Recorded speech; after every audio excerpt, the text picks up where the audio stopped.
Halos lamunin ng malaking alon ang mga bahay sa barangay Sikmil sa Gigmoto, Catanduanes.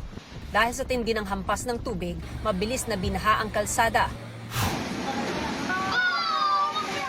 Umambalos naman ang napakalaking alon sa barangay JM Alberto sa Baras, Catanduanes. Yan na yung tubig. Kita kung paano mabilis na pinasok ng tubig ang mga bahay sa naturang barangay. Halos mag-zero visibility habang binabayo ng malakas na hangin at ulan ang barangay Ibong Sapa sa bayan ng Virac. Sa tindi ng hangin, kita kung paano pumagaspas ang punong yan. Umaga pa lang, ramdam ang epekto ng bagyo sa lalawigan. Parang dagat na. Dahil sa hagupit ng bagyo, umapaw na sa kalsada ang tubig mula dagat. Ayon sa PDRMO, kritikal ang sitwasyon sa ilang coastal barangay. Nasira na rin daw ang seawall sa lugar. Nagmistulan na ring dagat ang mga kalsada. Tila sumasayaw rin ang mga puno sa PNP Provincial Headquarters. Rinig din ang pagsipol ng hangin.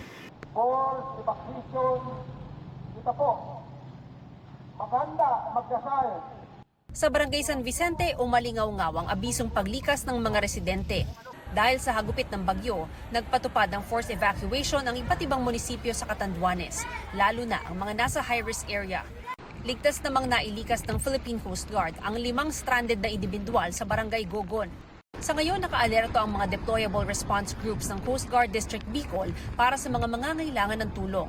Dahil sa hagupit ng Bagyong Uwan, sinuspindi ng CAAP ang operasyon sa ilang paliparan gaya sa Virac Airport at Bicol International Airport. Sa bayan ng Pandan, nagkalat ang mga kahoy at yero mula sa mga nasirang istruktura dahil sa lakas ng ulan. Naramdaman din ang hagupit ng bagyo sa ibang probinsya gaya sa Garchitorena, Camarines Sur. Halos mag-zero visibility rito dahil sa lakas ng hangin at ulan. Nagngangalit ng mga alon ang humampas sa dalampasigan.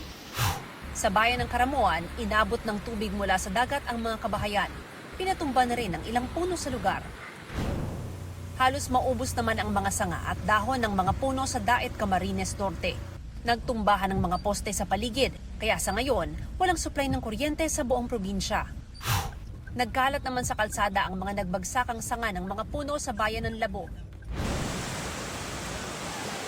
Binayo rin ng malakas na hangin at ulan ang probinsya ng Albay. Pinasayaw ng malakas na hangin ng mga puno. Ang mga puno ng saging natumba na. Sa boundary ng Barangay Maipon at Barangay San Rafael sa bayan ng Ginobatan, tumagilid ang tulay ng PNR Railways dahil sa lakas ng ragasan ng baha. Nagbistulan namang ilog ang mga kalsada sa Barangay Masarawag dahil sa baha na may halong debris at mga bato mula sa Bulkang Mayon. Binahari ng mga bahay sa bayan ng Pulanggi. Kita ang pag-agos ng tubig sa labas ng munisipyo.